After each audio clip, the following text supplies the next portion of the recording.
मेरठ का number 1 Subharti Azad Hind radio 90.0 FM और मैं हूं आपके साथ आपका अपना वास्तु कृष्णा। और आज का ये खास कार्यक्रम वीर गाथा, जैसा कि आप लोग जानते ही हैं कि ये वो देशभक्ति कार्यक्रम है जिसमें हम हर रोज तकरीबन 1 घंटा देशभक्ति की बात करते हैं।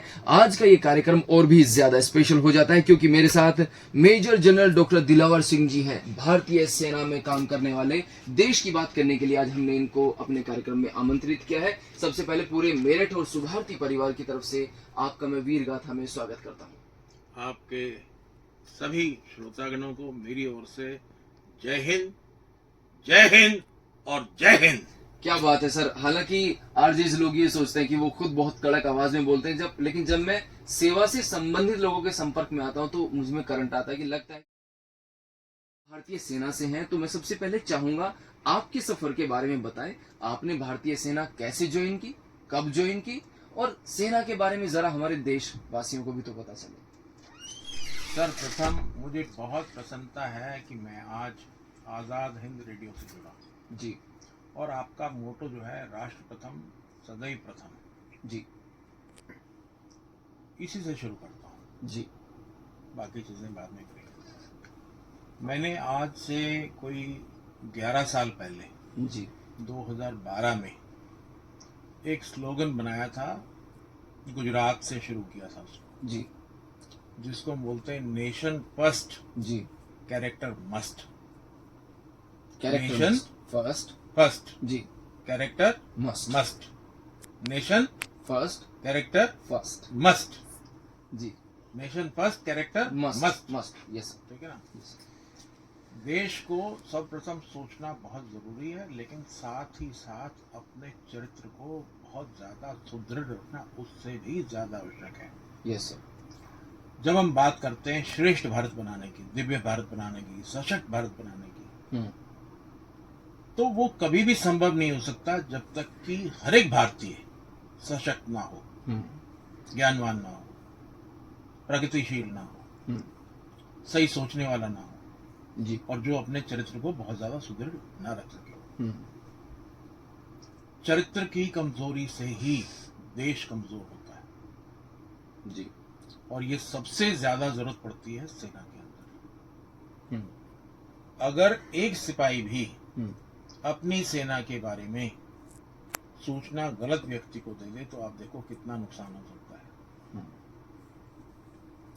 तो हर सैनिक जो भारतीय सेना में है वो अपने चरित्र को सबसे स्ट्रॉन्ग यानी सशक्त रखता है।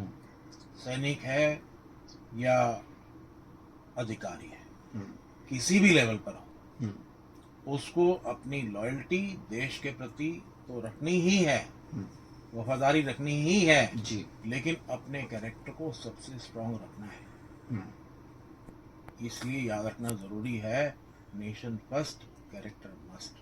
नेशन फर्स्ट कैरेक्टर मस्ट, यानी चरित्र के ऊपर हमने काफी इसमें फोकस किया है। चरित्रशाला का निर्माण भारत में जरूर होना चाहिए। अति आवश्यक है। प्रत्येक व्यक्ति को अपने आप को अपने चरम सफलता तक पहुंचने के लिए और देश को सुदृढ़ बनाने के लिए, सशक्त बनाने के लिए, सफल बनाने के लिए एक शक्तिशाली चरित्र की आवश्यकता हर एक व्यक्ति के अंदर है। क्या बात है दोस्तों, आपने सुना। यहाँ पर इतना कमाल का संदेश है कि अगर आपको जिंदगी में आगे बढ़ना है, एक भारतीय होने के नाते इस देश को लेकर किसी भी रूप में अगर हम आगे जाना चाहें तो चरित्र का होना बेहद जरूरी है। ये डॉक्टर साहब ने हमको बताया। सर, क्योंकि हमारी सेना दुनिया की दूसरी सबसे बड़ी सेना है और ऐसा देखा जाता है कि गांव के जो युवा हैं वो भारतीय सेना में जाने के लिए, भर्ती के लिए या आर्मी को ज्वाइन करने के लिए काफी उत्सुक रहते हैं, मुकाबला अगर किया जाए शहरी बच्चों के, तो ऐसा देखा जाता है। तो ऐसा क्यों है? तो इसके बारे में कुछ बताएंगे सर? उसका कारण यह है कि जो शहरी बच्चे हैं उनका एक्सपोजर, जो शिक्षा की सुविधाएं उपलब्ध हैं शहरों में, वो ज्यादा होने के कारण वो थोड़ी ज्यादा और अच्छी शिक्षा प्राप्त कर पाते हैं। उनका रहन सहन भी फिर वैसा हो जाता है और फिर उनको वहां पे जो अपॉर्चुनिटीज अवेलेबल होती हैं वो ज्यादा दिखती हैं, ज्यादा मिल भी पाती हैं। तो इसलिए उनका झुकाव वाइट कॉलर जॉब्स की तरफ या नॉन सोल्जरिंग जॉब्स की तरफ ज्यादा हो जाता है।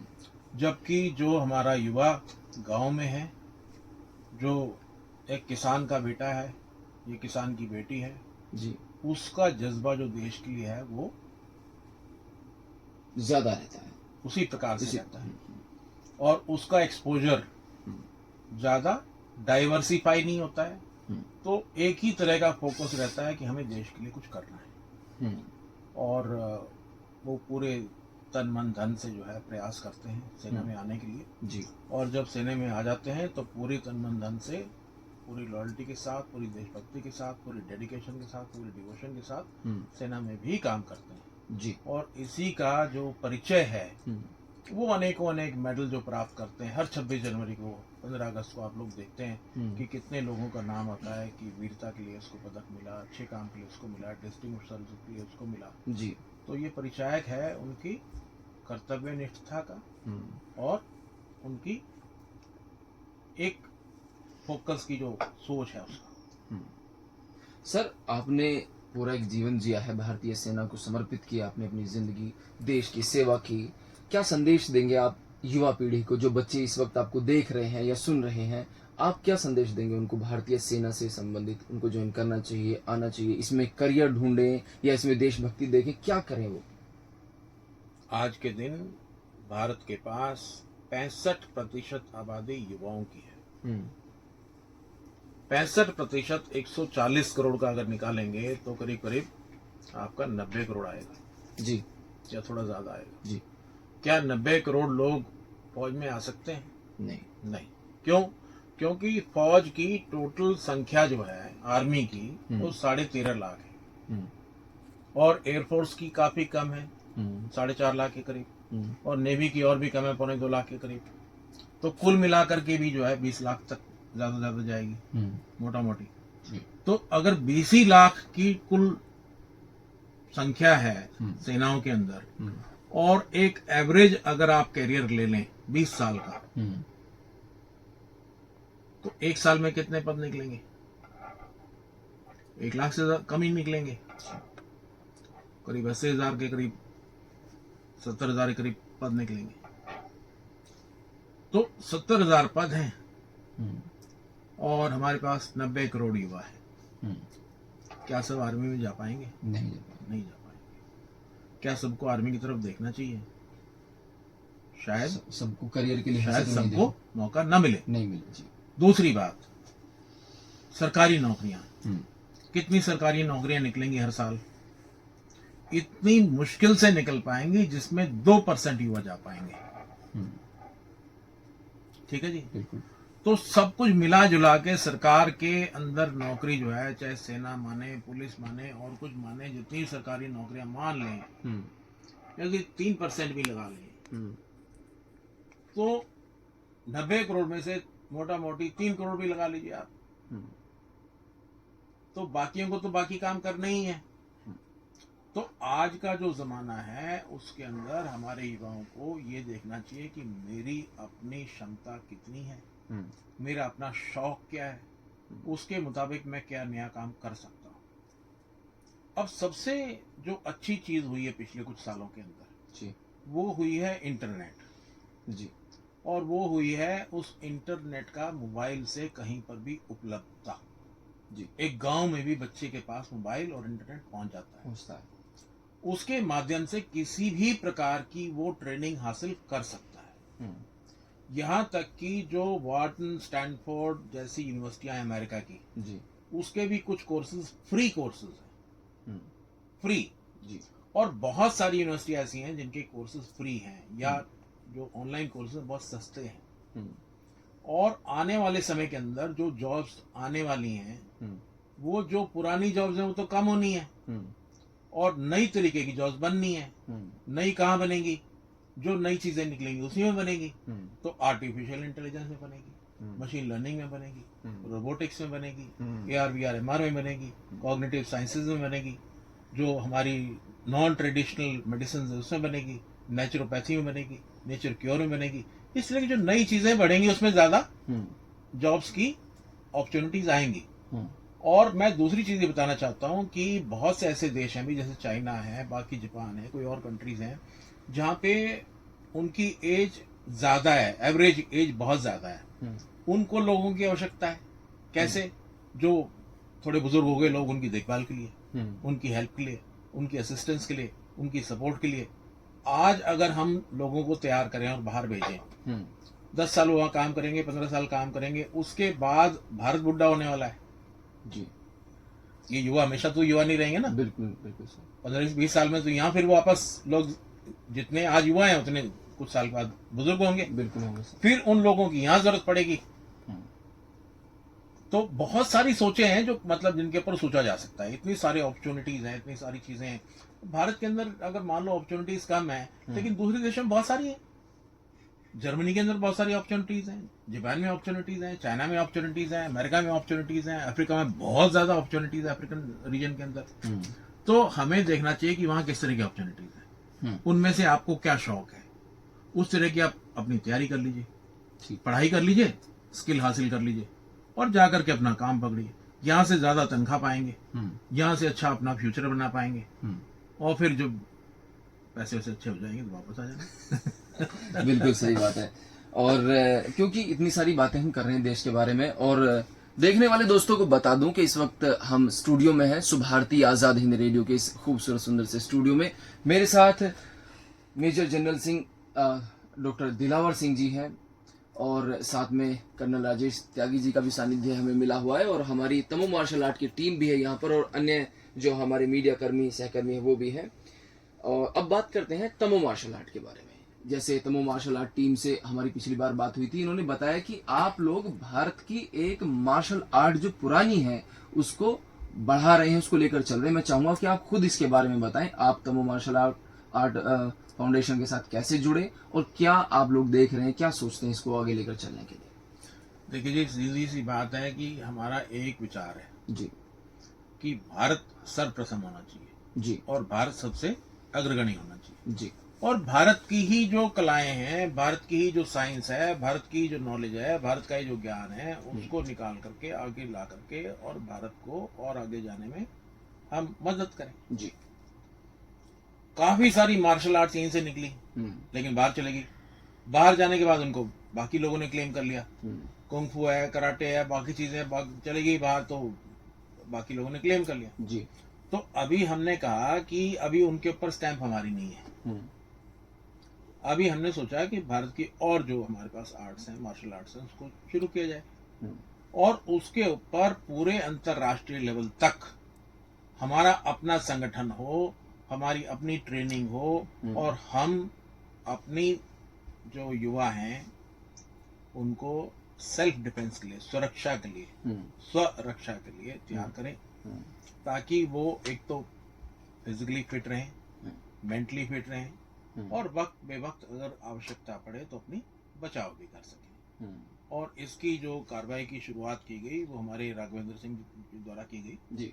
और मैं उनको काफ़ी क्रेडिट देता हूं कि उन्होंने इस तरह की सोच को आगे लाया और आगे ला करके फिर उन्होंने अपना एक विचार बनाया कि इसको इस तरह से हम शुरू करना चाहते हैं। उन्होंने हमसे चर्चा की, फिर हम दोनों ने मिल करके उसको कोडिफाई किया, फिर रजिस्ट्रेशन हो रहा है और उसके अंदर लोगों को तैयार किया जा रहा है और अब मेरे ख्याल से हमारे 12-13 प्रदेशों के अंदर ये कार्रवाई शुरू हो चुकी है। बहुत सारे बच्चे इसमें इंटरेस्ट ले रहे हैं, बहुत सारे ट्रेनर इसमें इंटरेस्ट ले रहे हैं। 3 साल की हमारी 3 एनुअल वो यहाँ पे गोष्ठियाँ हो चुकी हैं और पूरा उसके स्टेट लेवल के प्रोग्राम चल रहे हैं। तो अब लोगों को पता लग रहा है कि इसमें बहुत फायदा है और ये हमारे काम की चीज़ है। तो जिस प्रकार से योगा को पूरा इंटरनेशनल कर चुके हम, इसी तरह से तमो मार्शल आर्ट को आने वाले समय के अंदर इंटरनेशनल होना ही है जी। और इससे सबको फायदा है, इसमें नुकसान वाली कोई चीज ही नहीं है। एक पॉजिटिव सोच, एक देश के युवा को स्ट्रेंथन करने की सोच है तमो मार्शल आर्ट के अंदर और मुझे लगता है कि ये बहुत जल्दी पूरे विश्व के अंदर पहुंचेगा और लोगों को फायदा होगा। बिल्कुल सर।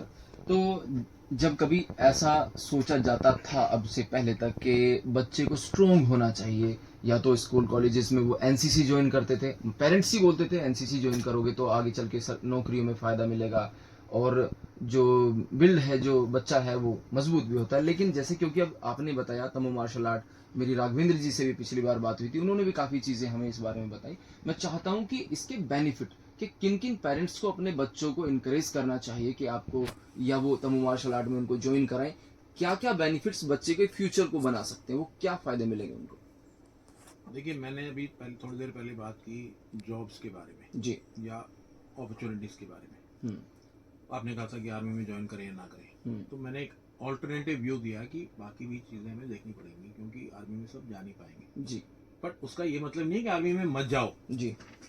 जितने लोग जा सकते हैं जाओ, और बाकी लोगों के लिए बाकी अपॉर्चुनिटी जो है उनको इस्तेमाल करो। बिल्कुल। इसी तरह से एनसीसी एक बहुत शानदार सरकारी संस्था है जिसकी आज करीब टोटल संख्या 15 लाख के करीब है। जी। उसके अलावा एनएसएस है, उसके अलावा एनवाईकेएस है, उसके अलावा इको क्लब्स हैं, उसके अलावा रेड क्रॉस है, उसके अलावा स्काउट्स हैं, स्काउट्स एंड गाइड्स हैं। तो बहुत सारी इस तरह की अलग अलग संस्थाएं हैं जिनमें बच्चों को डेवलपमेंट अलग अलग तरीके से किया जाता है। हर एक का अपना एक अलग तरीका है। कोई फिजिकल है, कोई सर्विस है, कोई मार्शल आर्ट है। तो अब सब में सब लोगों की रुचि नहीं होगी। किसी की रुचि फिजिकल में है, किसी की रुचि मार्शल आर्ट में है, किसी की एनसीसी में है, किसी की एनएसएस में है। तो जिसको जैसी अपॉर्चुनिटी में अच्छा लगता है उसको वहां जाना चाहिए, पहली बात। इसमें जिस बच्चे को अपने आप को डिसिप्लिन करना है, सेल्फ डिसिप्लिन करना है, स्ट्रेंथन करना है और सेल्फ डिफेंस की स्किल्स सीखना है, ताकि वो अपनी भी और आवश्यकता पड़ने पर अपने परिवार की या अपने दोस्तों की, अपने ग्रुप की थोड़ी बहुत सुरक्षा कर सके, उसके लिए तमो मार्शल आर्ट एक अच्छी अपॉर्चुनिटी। जी। मैं ये नहीं कह रहा हूँ कि सारे के सारे जितने भी 50-60 करोड़ लोग हैं तमो करने लगे, नहीं। सब अपना अपना देखना है उनको, किसको क्या अच्छा लगता है और किसकी क्या क्षमता है, किसकी क्या शौक है, किसको क्या फायदा दिखता है, किसको कहाँ ज्यादा रुचि है। रुचि के अनुसार किया हुआ कोई भी काम ज्यादा अच्छा लगता है, उसमें ज्यादा सफलता प्राप्त हो सकती है। जिस तरह आपने वो देखा होगा, एक मूवी थी 3 इडियट्स, जी, है ना। तो रुचि के ऊपर बहुत निर्भर करता है। अब रही बात फायदे की, तो उसके अंदर सेल्फ डिफेंस का फायदा होगा आपको, सेल्फ डिसिप्लिन का फायदा होगा आपको, जी, मन बुद्धि शरीर तीनों की शक्ति का इम्प्रूवमेंट का फायदा होगा आपको, जी। और आने वाले समय के अंदर आप जहाँ जाएंगे, क्योंकि हम लोग कैरेक्टर पे भी अपना थोड़ा स्ट्रेस देते हैं, तो जहाँ लोगों को पता लगेगा कि भाई ये बच्चा तमो मार्शल आर्ट की ट्रेनिंग करके आया है, तो उसको मुझे लगता है कि एक नेचुरल तरीके में वहाँ वरीयता प्रायोरिटी की प्राप्ति होगी। उसको पर्सनल भी काफी सारे फायदे मिलेंगे। आज की पीढ़ी मुझको लगता है कि काफी कमजोर हो रही है, क्योंकि सुबह से लेकर रात तक वो इंटरनेट, फेसबुक और इंस्टाग्राम पर जो है देखते रहते हैं रील्स वगैरह। तो उनको ये जो हमारी संस्कृति है इसके बारे में जानना समझना चाहिए, क्योंकि तमो है, ये इंडियन मार्शल आर्ट है, इसको बढ़ावा भी मिलना चाहिए, वरना सारा दिन फेसबुक देखेंगे तो कैसे काम चलेगा। तो आज के दिन मैं ये कहना चाहता हूँ कि बहुत से बच्चों ने जिम ज्वाइन किया, बहुत से बच्चे कसरत करते हैं, बहुत से बच्चे आर्मी के लिए तैयारी करते हैं, बहुत से बच्चे अपनी अच्छी फिटनेस को मेंटेन कर रहे हैं। पहले से ज्यादा बच्चे फिटनेस को मेंटेन भी कर रहे हैं, लेकिन ये बात भी सच है कि काफी बच्चे सोशल मीडिया में लगने के कारण अपनी फिटनेस के ऊपर उतना ध्यान नहीं देते, तो उनको भी देने की आवश्यकता है। तो क्योंकि हमारा जो ये कार्यक्रम है, ये एक देशभक्ति कार्यक्रम है, हम इसमें देश की बात करते हैं, और क्योंकि आप जो काम कर रहे हैं ये तमो मार्शल आर्ट बनाकर और लोगों को प्रचार प्रसार करके बता भी रहे हैं इसके बेनिफिट्स भी, ये भी देशभक्ति का एक काम है। मैं अक्सर अपने इस कार्यक्रम में सर ये बात कहता हूँ कि जरूरी नहीं कि देशभक्ति दिखाने के लिए या करने के लिए हमको आर्मी में ही जाना होगा। हम जहाँ जिस परिस्थिति में है हम वहां पर रहकर देश के बारे में सोचें और कुछ न कुछ करें। इस बारे में आप हमारे देश को क्या संदेश देंगे कि जो जहां पर है वैसे ही देशभक्ति कर सकता है ना? बिल्कुल कर सकता है और अच्छे से कर सकता है जी। सबसे पहले सबसे जमीन से जो जुड़ा हुआ किसान है वो अच्छे से अपनी फसल उगाता है ईमानदारी से, बिल्कुल, और उसमें गलत दवाइयाँ नहीं डालता है, और अच्छे से वो फसल लोगों तक पहुंचती है, तो वो राष्ट्र निर्माण का काम कर रहा है। जी। एक खिलाड़ी है, खेलता है, देश के लिए मेडल लाता है, वो राष्ट्र निर्माण का काम कर रहा है। जी। हमारे कर्नल साहब हैं, हमारे साथ बैठे हैं, जी। इन्होंने जब तक सेना में नौकरी की, जी, तब तक उस प्रकार से राष्ट्र का निर्माण किया, राष्ट्र की रक्षा की। अब यूनिवर्सिटी के साथ हैं, तो बच्चों को डेवलपमेंट में अपना योगदान दे करके ये फिर दूसरी तरीके से राष्ट्र का निर्माण कर रहे हैं जी। दो अलग रोल, व्यक्ति वही है, ठीक है ना जी। तो अलग अलग रोल में आप हर तरीके से राष्ट्र का निर्माण कर सकते हैं। ईमानदारी से बिजनेस कर रहे हैं, ईमानदारी से टैक्स दे रहे हैं, तो आप राष्ट्र का निर्माण कर रहे हैं जी। यदि आप उसमें कहीं बचत करते हैं, या मैं वो शब्द इस्तेमाल नहीं करना चाहता कि टैक्स चोरी कर रहे हैं, लेकिन अगर आप ईमानदारी से टैक्स दे रहे हैं तो वो राष्ट्र का निर्माण है। और जो भी आप अच्छा काम कर रहे हैं, एक स्टूडेंट अच्छी तरह से पढ़ाई कर रहा है, यानी कि वो अपने आप को राष्ट्र निर्माण के लिए तैयार कर रहा है। तो बच्चा कुछ भी करना चाहे वो कर सकता है, राष्ट्र निर्माण हर तरीके से हो सकता है। देश के प्रति वफादारी रखें, और जब तक आप सब सशक्त नहीं होंगे, जब तक आप सब काबिल नहीं होंगे, जब तक आपकी सबकी सोच बहुत सुंदर नहीं होगी, जब तक आपका चरित्र बिल्कुल स्ट्रांग नहीं होगा, जब तक आप कॉम्पिटेंट नहीं बनेंगे, जब तक आपकी सारी स्किल्स अच्छी नहीं होंगी, एनालिटिकल स्किल हो, कम्युनिकेशन स्किल हो, प्लानिंग स्किल हो, इम्प्लीमेंटेशन स्किल्स हो, प्रैक्टिस की स्किल्स हो, ये सब अच्छा होना जरूरी है। और ये सब करके आप देश के निर्माण में अपना योगदान देते हो, क्योंकि आप राष्ट्र का ही हिस्सा हो, एक छोटा हिस्सा हो। जब सारे हिस्से अच्छे होंगे तभी राष्ट्र अच्छा होगा। क्या बात है, आप बहुत अच्छा और प्यारा बोलते हैं। आपको सुनने का, जो सुनेगा ना आपकी बात, वो मोटिवेट हो जाएगा। अब तो दो सवाल और मेरे मन में है, मैं उनके बारे में आपसे जानना चाहता हूँ। एक तो भारतीय सेना के बारे में, क्योंकि आपने सेना के साथ रहकर काम किया है, अंदर से जानते हैं, समझते हैं। थोड़ा बताएं हम लोगों को, हम देशवासियों को, कि सेना के बारे में हमें जानने का मौका और मिले, कैसे हमारी सेना काम करती है, कैसे हम लोग, सारा हिंदुस्तान प्राउड तो करता ही है, लेकिन थोड़ा और उसको करीब से समझने का मौका मिला। और अग्निवीर के बारे में कुछ जरूर बताएं। सेना, और खास तौर पे भारतीय सेना जी, एक ऐसी अद्भुत ऑर्गेनाइजेशन है जिसका पूरे वर्ल्ड में कोई सानी नहीं है।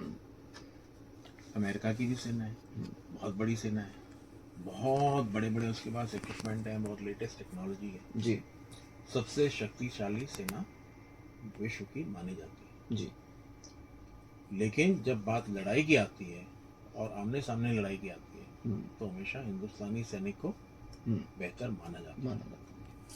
चाइना की सेना है, हमसे बड़ी सेना है, विश्व की सबसे बड़ी सेना है, टेक्नोलॉजी भी है, सैनिक भी है, सब कुछ है, लेकिन वो जज्बा, वो तैयारी, वो देशभक्ति नहीं है जो भारतीय सेना में जी। तो इस प्रकार भारतीय सेना जो है एक अद्भुत ऑर्गेनाइजेशन है। क्या अब AI के जी, जिसमें कि हर व्यक्ति जो चाहे किसान के परिवेश से आता है या शहरी परिवेश से आता है, जब आता है तो चाहे वो हिंदू हो, मुस्लिम हो, सिख हो, ईसाई हो, बौद्ध हो, जैन हो, पारसी हो, कुछ भी हो, उसका एक ही धर्म होता है, सैनिक धर्म। और हमारे जो बटालियन होते हैं, यूनिट्स होते हैं, उनके अंदर हमारी जो पूजा गृह रहता है, उसको हम बोलते हैं सर्वधर्म स्थल। अच्छा। और सर्वधर्म स्थल के अंदर मंदिर, मस्जिद, गुरुद्वारा, चर्च सब एक ही कमरे में होता है। अच्छा। और सारी पूजा सब लोग मिलके एक साथ ही करते हैं।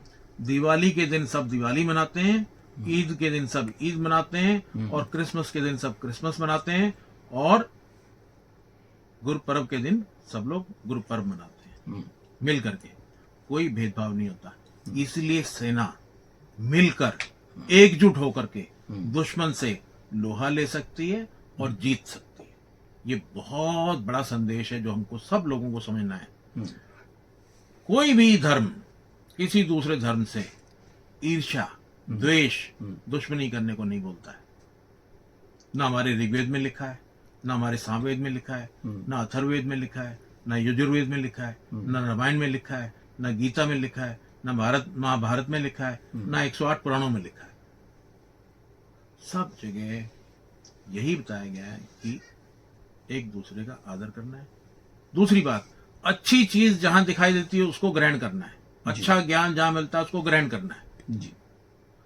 जहां जो चीज कमजोर है या अच्छी नहीं है उसको ओवरलुक करना है, उसको इग्नोर करना है या खत्म करने की कोशिश करनी है। जी।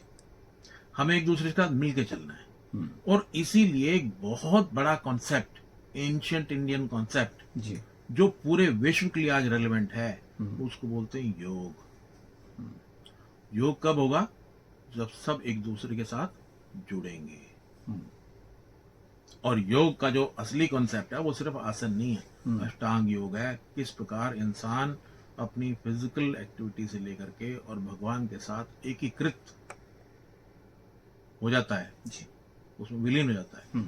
उस तरह की पूरी कार्रवाई अष्टांग योग के द्वारा बताई गई है। अगर हम अपनी ही एंशिएंट प्रिंसिपल्स को फॉलो करेंगे तो हम पूरे विश्व को अच्छा कर सकते हैं, भारत को ही नहीं। हमें इस चीज पे ध्यान देना है। जो आज का माहौल चलता है कहीं पर भी, जिसमें कि एक धर्म वाले दूसरे धर्म वाले एक दूसरे से कहीं गलत बात करते हैं या गलत सोचते हैं, वो सब हमें छोड़ना चाहिए। हमको सबको एक धर्म रखना चाहिए। हम सब भारतीय हैं, बिल्कुल सर। और सिर्फ संविधान हमारा धर्म है और संविधान ही हमारा कर्तव्य है। और उसके मुताबिक हमको सबको एक दूसरे की हेल्प करनी है, एक दूसरे की सपोर्ट करनी है, एक दूसरे के साथ चलना है। यही हमारी आर्मी के अंदर होता है, तभी हमारी आर्मी सक्सेसफुल होती है। अगर आर्मी के अंदर कोई बोलेगा कि नहीं ये सिपाही तो सरदार जी हैं और ये अफसर तो क्रिश्चियन है और ये तो दूसरा तो हमारा जो अफसर है वो मुसलमान है, तो हम लोग इकट्ठे काम नहीं कर सकते हैं, तो क्या होगा? वो तो दुश्मन घुस जाएगा, दिल्ली पहुंच जाएगा। तो सर्वधर्म एकता, सर्वधर्म संभाव, वसुधैव कुटुंबकम, ये सारी चीजें हमारी आर्मी के अंदर आप देख सकते हैं। जी। मैं सबसे बड़ा मैसेज आज का यही देना चाहता हूँ। आपने मेरे को आर्मी का पूछा, मैं और बाकी चीजों की बात नहीं कर रहा हूँ, जानबूझ के मैं सिर्फ एक बात को कर रहा हूँ, क्योंकि आज के परिवेश में ये मैसेज समझना बहुत जरूरी है। जी। कि हम सब भारतीय हैं, हम सबको एक होकर के भारत की प्रगति के लिए, भारत की डेवलपमेंट के लिए, राष्ट्र की एकता के लिए, राष्ट्र के निर्माण के लिए, विश्व गुरु बनने के लिए, दिव्य भारत बनाने के लिए, श्रेष्ठ भारत बनाने के लिए काम करना है और हम करेंगे। ये हमारा प्रण होना चाहिए। आप मानते हैं करेंगे? बिल्कुल करेंगे सर। सब मानते हैं? जी बिल्कुल भाई सब बोलो। Yes sir. करेंगे? हम सब करेंगे। एक और इसमें मेरा अगला सवाल था, अग्निवीर है आपका अगला सवाल, मैं बताऊंगा आपको। अग्निवीर एक नया कॉन्सेप्ट अभी शुरू हुआ है। इसके अंदर स्वाभाविक है कि जो युवा तैयारी करते हैं और अपना पूरा जीवन भारत के लिए न्यौछावर करना चाहते हैं, उनको थोड़ा बहुत कहीं आहत महसूस हुआ है। और अब अग्निवीर की भर्ती शुरू हो गई है, अग्निवीर का काम शुरू हो गया है। अब वो अग्निवीर यूनिट में आने शुरू हो जाएंगे, 4 साल बाद वो निकलने शुरू हो जाएंगे। तो आज मैं इसके बारे में कुछ कहूं कि अच्छा है या गलत है, अब वो बेमानी है। इसको अब हमें देखना पड़ेगा, इसके परिणाम किस प्रकार से आते हैं। इस पे बहुत सी आशंकाएं बहुत लोगों को और बहुत सी मान्यताएं बहुत लोगों को। अब जिस प्रकार से इसका मैनिफेस्टेशन होगा, जिस तरह से आगे आगे रिजल्ट इसके आएंगे, उसके मुताबिक मुझे पूरा विश्वास है कि अगर रिजल्ट अच्छे आए तो इसको और बढ़ाया जाएगा, और किसी कारण से अगर रिजल्ट इसके उतने अच्छे नहीं आए जितने की प्लानिंग है तो उसमें चेंज आएगा। कोई भी अच्छी सरकार ये करेगी कि भाई देख लो, अगर कोई चीज अच्छी चल रही है तो उसको चलाओ, कोई चीज अच्छी नहीं चल पा रही तो उसको बदली करो। तो यानी युवाओं को थोड़ा सा ऐसा नहीं होना चाहिए कि केवल उसके नेगेटिव चीज के बारे में सोचें, उसके बेनिफिट। अब एक डिसीजन लिया जा चुका है, इम्प्लीमेंट हो चुका है, अब उसके इम्प्लीमेंट शुरू होने के बाद उस पर हम कुछ करें उसका फायदा नहीं हो सकता है। अब तो हमें नेक्स्ट स्टेज का इंतजार करना पड़ेगा, अगले 3 या 4 साल, जबकि उसका रिजल्ट आने शुरू होंगे तब उसको देखना पड़ेगा। अब आज मैं कहूँ अच्छा नहीं है तो भी उसका ज्यादा महत्व नहीं है, क्योंकि वो तो शुरू हो चुका। और मैं कहूँ कि अच्छा है तो उसका पता नहीं, क्योंकि रिजल्ट नहीं आया अभी। तो लेट अस वेट, उम्मीद करते हैं कि जो रिजल्ट आएंगे उसके मुताबिक हम लोग उसका निर्णय कर पाएंगे। अच्छा होगा तो चला पाएंगे अच्छे से, और अगर कहीं कमजोरी होगी छोटी मोटी तो उसको ठीक कर पाएंगे, और ज्यादा कमजोरियां होंगी तो बदली कर पाएंगे। आपको कई ऐसे युवा हमारे कैमरे पर देख रहे हैं जो पिछले कई सालों से आर्मी की तैयारी कर रहे हैं, किसी वजह से वो फेल हो जाते हैं, उनको आर्मी ज्वाइन करने का मौका नहीं मिल पाता, या जो अभी भी संघर्ष कर रहे हैं, उनके लिए कोई संदेश देना चाहेंगे सर? मैं चाहता हूं कि आप हमेशा न सिर्फ इस तैयारी में, न सिर्फ इस एग्जाम में, न सिर्फ इस टेस्ट में, बल्कि जीवन में कभी भी कोई भी टेस्ट दे रहे हैं और यदि आपको सफलता नहीं मिल रही है तो स्व विश्लेषण करें, अपना स्व आंकलन करें कि मेरी गलती कहाँ हो रही है। यदि आप ढूंढ पाते हैं तो उसको ठीक करें। यदि किसी कारण आप नहीं ढूंढ पाते हैं तो किसी ऐसे व्यक्ति के सामने उस कार्रवाई को दोबारा करें जो उसके बारे में थोड़ी ज्यादा नॉलेज रखता है, और उसको देखने दें कि आपकी कहाँ गलती हो रही है और फिर उसमें सुधार लाएं। ज्यादातर जो मेरी नॉलेज है वो ये है, फिजिकल में बच्चे ज्यादातर जो अच्छे हैं वो निकल जाते हैं, कोई ज्यादा दिक्कत नहीं आती जो तैयारी करते हैं। रिटन टेस्ट में कुछ बच्चे फेल होते हैं। रिटन टेस्ट में फेल होने के कई कारण हैं। एक तो बच्चों का, ज्यादातर जो गांव के बच्चे उनका पढ़ाई में कम मन लगता है। दूसरी बात ये भी होता है कि कई बच्चों के केस में फाउंडेशन वीक होती है। वो क्यों होती है? क्योंकि जैसे अभी आज भी ले लो, आपकी बहुत सारे स्कूल ऐसे हैं देश के अंदर जिनके अंदर पर्याप्त मात्रा में शिक्षक नहीं है। तो शिक्षक नहीं है और उनकी जो बेसिक शुरू से फाउंडेशन स्ट्रांग होनी थी नहीं हो पाई, तो कमजोरी रह जाती कई केसेस में। तो उसमें जितनी पूर्ति कर सकते हो करो, नहीं तो कोई फिर दूसरा ऐसा काम देखो जो उतनी स्किल के साथ, उतनी नॉलेज के साथ आप पूरा कर सकते हैं। बिल्कुल ठीक, बहुत बहुत शुक्रिया सर। आज आप सुभारती में आए, आपको कैसा लगा? मैं ये जरूर जानना चाहूंगा आपको सुभारती, हमारा पूरा कैंपस आपने देखा, कैसा लगा आपको सुभारती? रेडियो में भी आकर कैसा लगा? मैं इस सड़क के बाहर से पिछले 40 साल से गुजरता आ रहा हूँ, तो मैंने सुभारती का कैंपस धीरे धीरे बनता देखा है जी। लेकिन सुभारती की यूनिवर्सिटी के अंदर आने का मेरा पहला मौका है जी। मुझे देख के अच्छा लगा कि बहुत सारी आपने फैकल्टीज बनाई हैं, बहुत सारे डिपार्टमेंट बनाए हैं, बहुत सारे बच्चों को पढ़ा रहे हैं जी। और मुझे ये भी पता लगा कि नैक में आपका A ग्रेड आया है, तो अच्छी बात है। लेकिन मैं कभी भी किसी भी चीज़ से संतुष्ट नहीं होता जी। मेरे जीवन का असूल है कि संतुष्टि जो है वो नहीं आनी चाहिए। जो भी आप लैंडमार्क या अचीवमेंट या स्टैंडर्ड या मेडल प्राप्त कर लेते हैं तो हमेशा उसके बाद अगले मेडल की, अगली लड़ाई की, अगली टेस्ट की, अगली अचीवमेंट की तैयारी शुरू हो जानी चाहिए। तो अगली अचीवमेंट के लिए आप सबको शुभकामनाएं।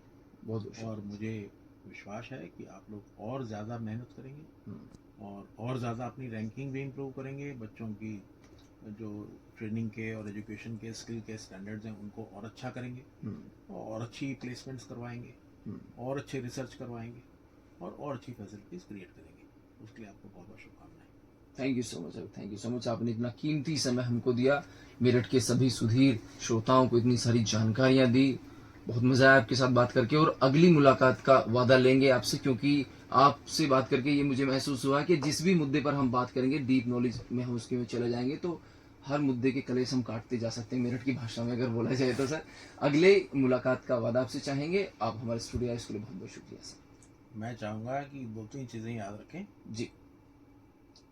Nation first, character must. Character must, yes sir. जय हिंद, जय युवा, जय विज्ञान, जय किसान, जय युवा जरूर याद रखें जी। आज का देश, आज का भारत जिसमें 65% युवा हैं, 90 करोड़ युवा हैं, मेरा उन पूरे 90 करोड़ युवा को सलाम है जी।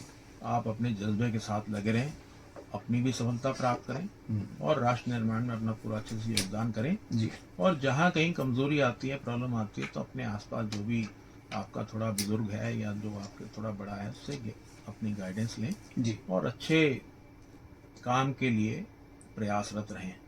मेरी बहुत बहुत प्रार्थना भी है और शुभकामना भी है सभी श्रोताओं के लिए जी। और सभी भारतवासियों के लिए कि आप सब सफल हों और अपना अपना जो आपकी मनोइच्छा है उनको पूर्ण करने के लिए सतत अपना प्रयास जारी रखें। शुभकामनाएं। जय हिंद। जय हिंद।